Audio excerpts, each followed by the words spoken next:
Today we're here to talk about the 6mm arc, specifically loading 65 grain V-Max for it. I wanted this load for groundhog hunting because that's primarily what I spend my time doing with all my different guns.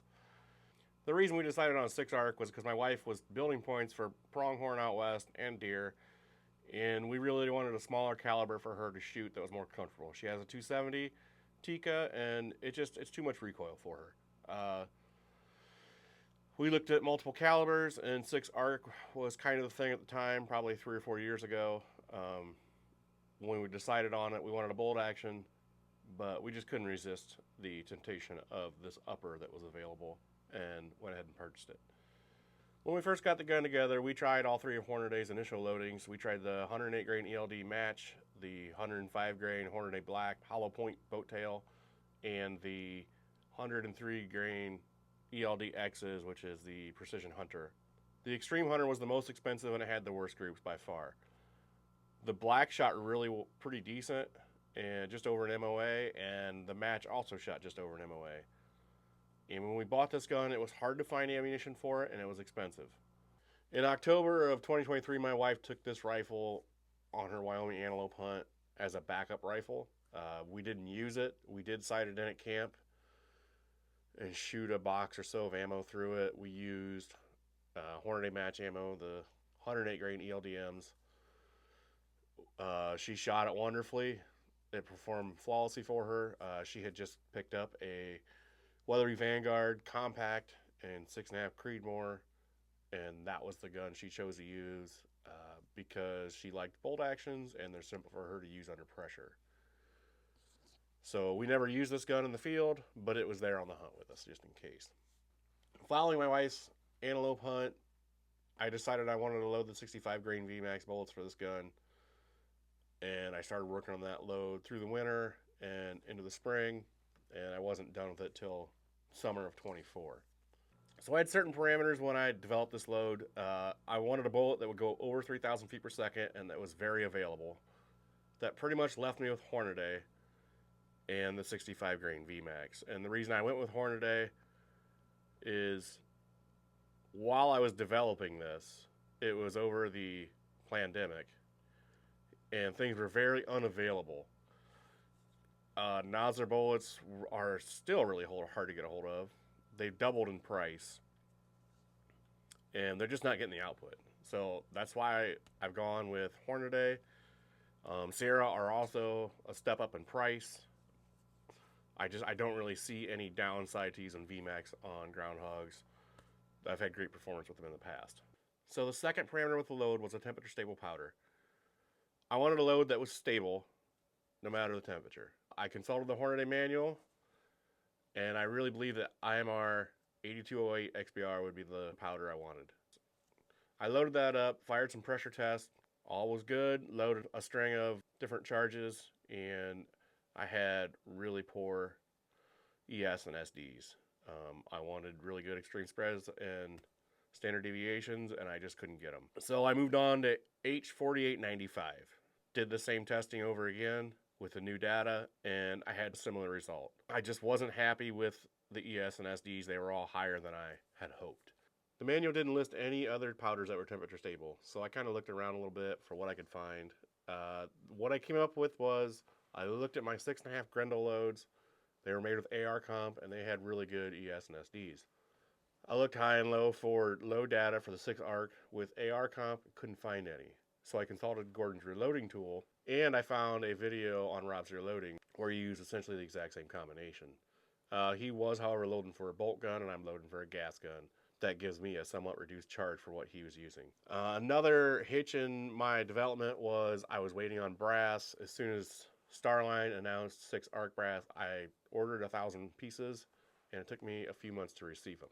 So once I received my Starline brass, I loaded up with AR comp, did my pressure test, loaded it up for load development. I had statistical data that I was very happy with. Now there's a few quirks about loading the 6mm ARC for an AR and AR comp.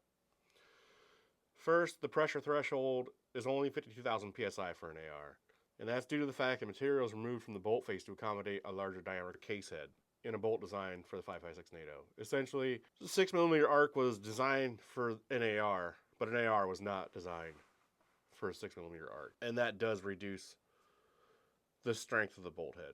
And people who are loading this to 62,000 psi or close to it were having failures. Secondly, this load is a compressed load that requires to be settled before you can seat the bullet. The 6 arc is known to not show pressure signs in an AR due to the reduced pressure requirements for bolt longevity. My data showed the faster I pushed the bullet, the lower ES and SDs I achieved. I had a debate whether or not I wanted to use the highest load, and I decided to back down to the second best set of statistics I had to ensure I didn't damage my bolt over time. Once I had the load worked out, I decided to do seating depth testing. I loaded up 30 rounds with 10 different seating depths in 3,000-inch increments and headed to the range.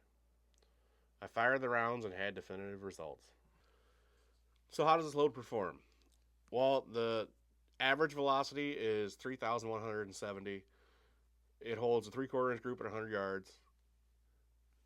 My standard deviation is 6.8 and my extreme spread is 16. So I'm pretty happy with it. On groundhogs, it's devastating. I would love to get this thing out to 1,000 yard range. I've only shot it at 400 yards so far. And I would love to take it on a prairie dog hunt whenever I get around to organizing one. Otherwise, it's a perfect gun. I love the thing. It's always fun to shoot. And I'll leave you with the good stuff. And one popped up in this field where there's nothing behind it to shoot at, to worry about. And that guy's back out again too. And took a shot like 60 yards. So smoked the first one with the 6 arc, 65 grain V-Max. I got one out down here in my intended range. Dang, I'm exposed. We're gonna try and get set up on.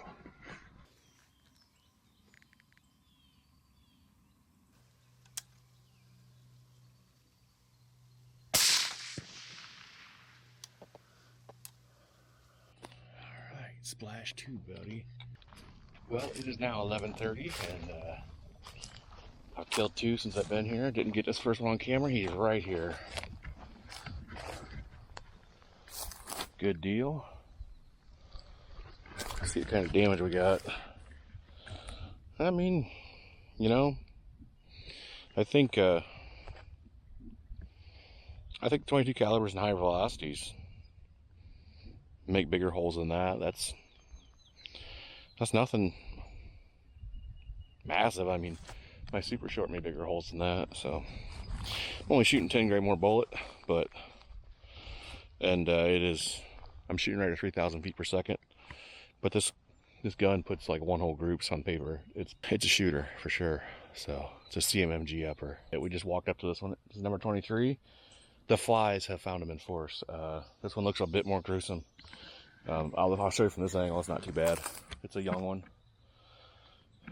He was 100 and I think 40 or maybe 70. 170 is what my Kestrel says. Looks like I got him in the gut. I think I did aim a little low because I think I re-ranged and I got 160 and I wasn't sure which one it was. So I just aimed low because he was standing up. And 6 arc, obviously, it's a killer. 65 grain V-Max. One hole groups. CMMG upper.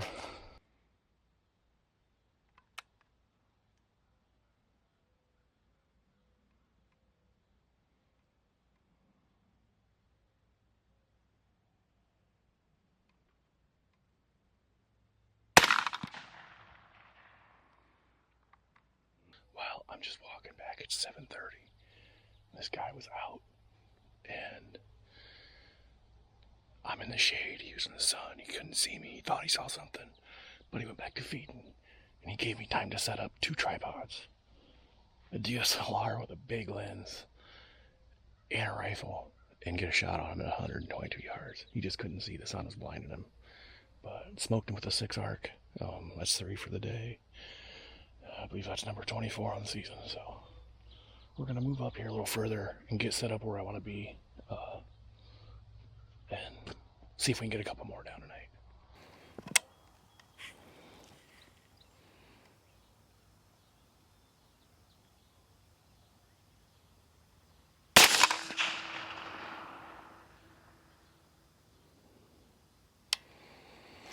Well, there's number 24.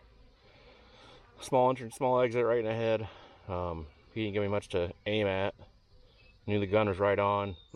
Shot him off a tripod, actually. Standing. So, just outside 100 yards. Good deal. 6 arc is a killing machine. Well, it's confirmed. Number 25 for the season. I'm not going to move him because he's in very bad shape.